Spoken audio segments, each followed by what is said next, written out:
বন্ধু, আজকে হাটে যাবি? বিক্রি টিক্রি হবে বলে তো মনে হয় না। যা মেঘ উঠেছে, এক্ষুনি যেন বৃষ্টি চলে আসবে। আরে খগেন, হয়তো মানুষজন কম বেরোবে, কিন্তু এই বর্ষা বাদলার দিনে আমরা বিশাল পরিমাণ একটা লাভ করব, বুঝলি? সেটা কিভাবে হতে পারে? চাইলেই তো আর বিশাল পরিমাণে লাভ করা যায় না। আরে এই বর্ষার বাজারে এখন চাইলেই প্রচুর পরিমাণে লাভ করতে পারবো। কালকের খবর কাগজ পড়েছিস? হ্যাঁ, পড়েছি তো। কিন্তু খবরের কাগজে কি লাভপত্রের কথা লেখা আছে নাকি? ধুর, তুই যে এত বোকা! আর কি বলবো, কালকে খবরের কাগজে দিয়েছিল টানা 2 মাস প্রচুর বৃষ্টি হবে, আর এই বৃষ্টি থেকেই আমরা লাভবান হব। বৃষ্টি থেকে কিভাবে লাভবান হব? আরে পাগল, যেটা বলছি শোন, বেশি প্রশ্ন করতে যাস না। 2 মাস টানা বৃষ্টি হবে, আর এই বৃষ্টিতে সুযোগ নিয়ে আমরা হাটে চড়া দামে জিনিস বিক্রি করব। এতে তোরও লাভ হবে, আমারও লাভ হবে। এইবার বুঝতে পারলাম। মাথার ভেতর গোবর পোকা থাকলে যা হয়। এখন আর কথা বাড়াস না, তাড়াতাড়ি বাড়ি যা।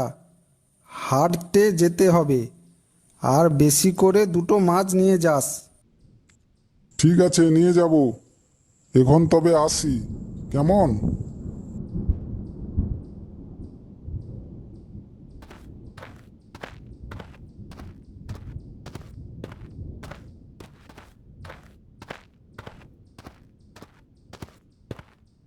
কি গো গিন্নি, তোমার কি হয়েছে? মুখ ভার করে বসে আছো, রাতেও কিছু খেলে না। না, কিছু হয়নি। এমনি শরীরটা ভালো লাগছে না। তুমি শুয়ে পড়ো। শরীর ভালো লাগছে না মানে? কি হয়েছে আগে বলনি তো, তাহলে ডাক্তারের কাছে নিয়ে যেতাম। ডাক্তারের কাছে নিয়ে যাওয়ার মতো কিছুই হয়নি। এমনি মাথাটা ব্যথা করছে। ওহো, সেটাই বলবে তো। আর জানো তো গিন্নি, আজকে হাটে ভালোই বেচা কেনা হয়েছে, অনেক লাভ করেছি। ও মা, তাই নাকি? ঠিক আছে, সারাদিন অনেক খাটাখাটনি গেছে। চলো এখন শুয়ে পড়বে, কালকে আবার কাজে বেরোতে হবে তো। কি গো, তুমি এই বৃষ্টির মধ্যে কোথায় বেরোচ্ছ? কোথায় আর যাব, নদীতে যাই মাছ ধরতে। জালটা এনে দাও। কি বলছোটা কি? বাইরে মেঘের অবস্থাটা একবার দেখেছো? এই সময় তুমি নদীতে যাবে? গিন্নি তুমি কথা বাড়িও না তো, আমাকে জালটা এনে দাও, আর মাছ ধরতে দাও। আর মাছ না ধরতে গেলে খেতে না পেয়ে মরবো। যা বলি তাই শোনো, জালটা দাও। আজকে না গেলেই নয়। তোমার কথা শুনলে হবে না, আমি বেরোলাম।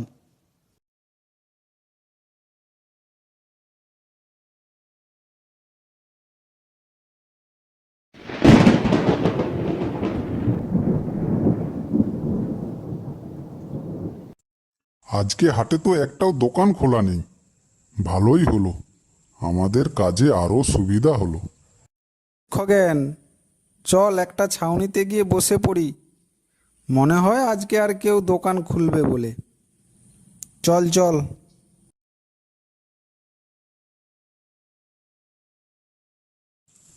ওই তো একটা লোক আসছে, ওকে তো এদিকেই আসতে হবে, কারণ আর তো কোনো দোকান খোলা নেই। তা ভাই, মাছ কত করে? বেশি না, 1 কেজি মাত্র 300 টাকা। 1 কেজি মাছ 300 টাকা? ওরে বাবা! এই বর্ষার দিনে জিনিসপত্রের দাম তো বাড়বেই, এত বৃষ্টিতেও আমরা দোকান খুলে বসে আছি, দাম একটু বেশি হবেই। আশেপাশের কোনো দোকানই তো খোলেনি, দেখো না। সে না হয় বুঝলাম, তা বলে এত দাম বেশি? আর কি করা যাবে? আমাকে 1 কেজি মাছ কেটে দাও দেখি। এই নাও তোমার 1 কিলো মাছ। কি বন্ধু, আমার বুদ্ধিটা কেমন কাজে দিল তো? এটা আবার বলতে হবে নাকি? এত বুদ্ধি কোথায় রাখছিস? হা হা হা হা।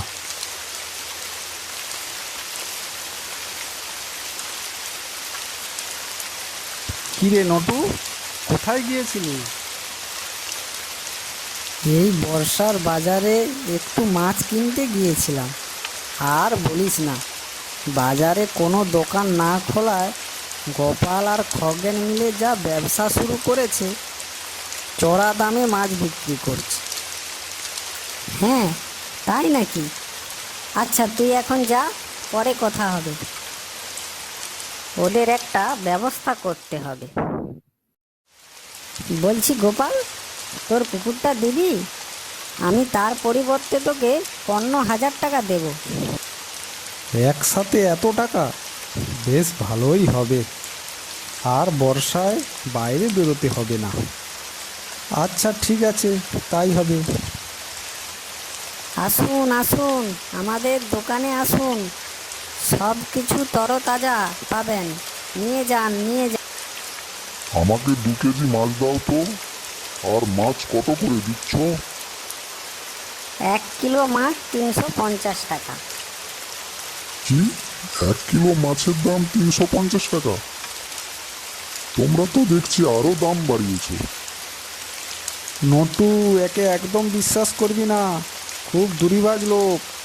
আমাদের কাছ থেকে পুকুর নিয়ে মাছ ধরে চড়া দামে বিক্রি করছে। তুই আমাকে ধুরিবাজ বলছিস? যখন তুই চড়া দামে মাছ বিক্রি করছিলি, তখন সেটা দোষ নয়।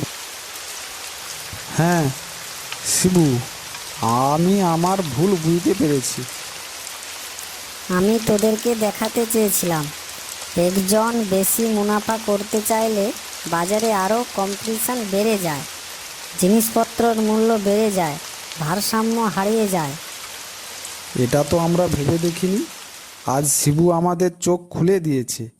আর কখনো চড়া দামে বিক্রি করব না, আর কখনো এই ভুল হবে না।